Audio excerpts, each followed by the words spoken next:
What's up, you guys? Today I want to do a little bit of a different video than what I usually do. I want to talk about something that has been in the news that directly correlates to kind of my sphere, which is the LGBT community. I want to give my thoughts on it because I've been having a lot of conversations with friends about this, and I've seen a lot of conversation online about this, so let's just jump in. If you use Twitter, or you generally read the news, you've probably heard of this whole controversy surrounding Kevin Hart. Basically, Kevin Hart was supposed to be hosting this award show, and some people dug up some old tweets of his that they found to be homophobic, and it caused a lot of drama. The Academy reached out to Kevin Hart and asked him to apologize, and he said, "I've apologized already for this, I'm not doing it again, I'm gonna step down." So first of all, I wanna go ahead and take a look at the actual tweets so that we're not just talking about something hypothetical here. Let's look at actually kind of what was said. One of the biggest ones that people had an issue with was this one here. Says, "Yo, if my son comes home and tries to play with my daughter's dollhouse, I'm going to break it over his head and say in my voice, stop, that's gay." And then another one that I really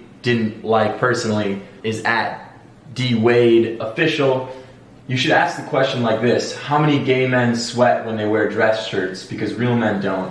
LMAO, PS, fag." All right, so obviously these are not very tasteful, right? Kevin Hart is a comedian, and a lot of comedians stand for this whole, we can make jokes about anything thing. And I'm fine with that. I'm not like big on political correctness generally. But in my opinion, these tweets kind of cross a line because they don't really even seem like a joke to me. To be honest, they seem rooted in something that isn't very funny, which is like real homophobia, right? And I think this was summed up really good in this tweet that someone responded with. Billy Eichner said, "Many of us have jokes/tweets we regret. I'm okay with tasteless jokes, depending on context. What bothers me about these is you can tell it's not just a joke. There's real truth, anger, and fear behind these. I hope Kevin's thinking has evolved since 2011. I think that kind of sums up exactly how I felt about it, is that these weren't exactly, a well thought out joke in a stand-up special with a punchline and a setup and all kinds of stuff. These are kind of thoughtless tweets that were just in bad taste. But let's get to the real question here: is should he have faced all this negative attention and been forced to step down? Although he wasn't forced, he was just asked to apologize and he chose not to. And here's the thing.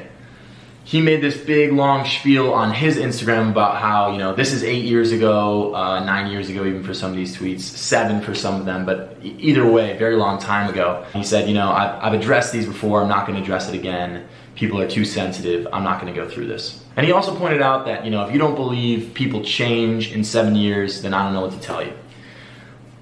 I absolutely agree. I think he probably is in a completely different headspace than he was when he wrote those tweets. I 100% agree with that. The problem is you should still use this opportunity to step up and be a voice towards that positive change. Because unfortunately, by choosing not to publicly apologize, even if you have done it before, you're allowing people to think, oh yeah, it's okay to say those things. You don't have to apologize for those things. Because a lot of people may not have heard that previous apology. A lot of people now are getting a completely different message from you that I don't think Kevin Hart actually wants to send out. And let me play something else, because when he said he had apologized for this previously, I did go back and look and try and find that, and here's one interview where he talks about that a little bit, and I think it is important to listen to because personally, I know the title of this is Kevin Hart homophobic. I don't necessarily think that Kevin Hart is super homophobic, and here's why. Go ahead, listen to this audio clip here. But we're very sensitive when it comes to color. Sensitive. They're going to say, too sensitive. Too sensitive. Because they're going to say, well, you drew a line at homosexuality. Why didn't you draw a line at us? Here's why I draw a line at homosexuality. Homosexuality right now is in a place where it's not a joke to them. And I don't even like to use the word them, okay? The words and terms that were used at a certain point in time are considered slander, are considered violent terms due to the fact of all of the hate crimes that have been had and all of the verbal attack that people have had, whether it be in school, whether it be in a work environment. It's blown up to a bigger thing. So I personally don't think it's funny. I don't joke about it. I don't want that problem. I don't need any enemies at all. And I've seen comedians that have said things, and I've seen them It can laugh. stop a career. Oh, Let's be honest. What? Stop a career? That's an understatement.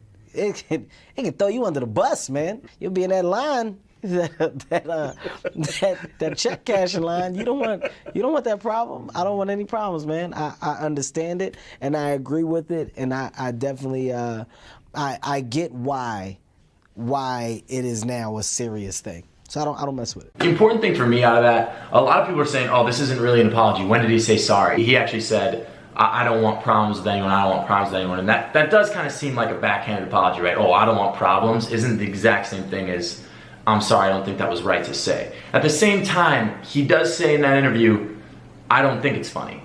And why don't I think it's funny? Because of these hate crimes, because of these violent crimes. These are actual issues that people are facing. Just like, telling a tasteless joke about police shooting people of color, it's not funny, right? Because these are real things that happen. And yeah, you can make tasteless jokes and stuff like that, but also you have to own up to them when you do. On that topic of the hate crimes and stuff, I just want to go through some stuff to highlight why I think this is really, really important and shouldn't just be like glossed over. So I pulled up some articles here. Firstly, LGBT people are more likely to be targets of hate crimes than any other minority group. If we look since 2004, it actually used to be Jewish people at number 1, then LGBT, then blacks, then Muslims, Hispanics, Asians, white. In the next 10 years, all those numbers go down, which is a good thing. But now, LGBT is very, very clearly on top. And unfortunately, you see here, anti-LGBTQ homicides nearly doubled in 2017. Because of a lot of the, I think, political rhetoric, these rates of violent crime are actually going up in the last couple of years. I was also looking through some other articles. You do have some other celebrities, specifically celebrities of color, other comics and things like that, standing up kind of with Kevin Hart, commenting under his post like, we're with you. For one thing, I think, these are friends of his and they know that he's a good guy, but unfortunately, we don't all know what's inside Kevin Hart's heart.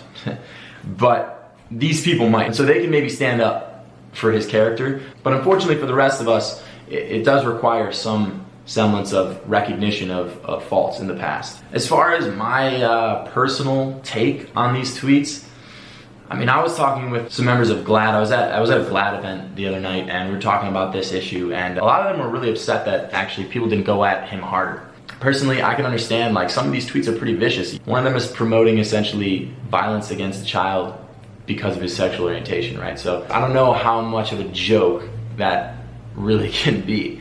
Kevin doesn't have the experience of being in the LGBT community and knowing people who have been victims of hate crimes, violent crimes, and those types of actions. I think that Kevin would stand up a lot more for a community of his own, and I just want to point out, people of color are the most at risk in the LGBT community. The highest rates of violent crime and hate crimes against people in the LGBT community is people of color within the LGBT community, specifically trans women.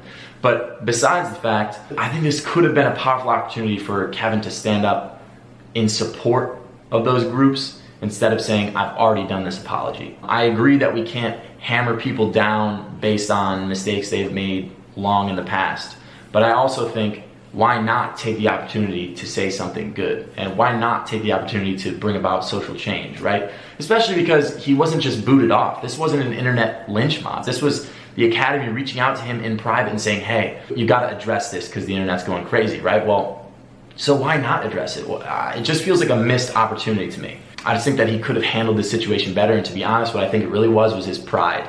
And I think that his pride allowed him to say, you know what, I've got enough going on, I don't need this. And I just kind of want to put a middle finger to these people because I feel attacked in a way that I don't feel undeserving of. But instead, I think he could have just looked at it in a different way and decided to use the situation to bring about something good, right? Should also point out that Kevin did eventually tweet and apologize, and it makes me wonder if maybe when he was acting out of his pride in the beginning, if he regrets doing that now. If he's like, damn, I really could have just thrown another apology out of there and this would have been water under the bridge, right? But you live and you learn, and I hope that in the future he does a lot more for communities at risk. I think especially, and I've said it before on my Twitter, when you have power, and especially if you belong to a group that is discriminated against, it is your responsibility to use that power towards a better end for that group. And I know that he's not part of the LGBT community, but being from a minority group, I think that he should understand that better.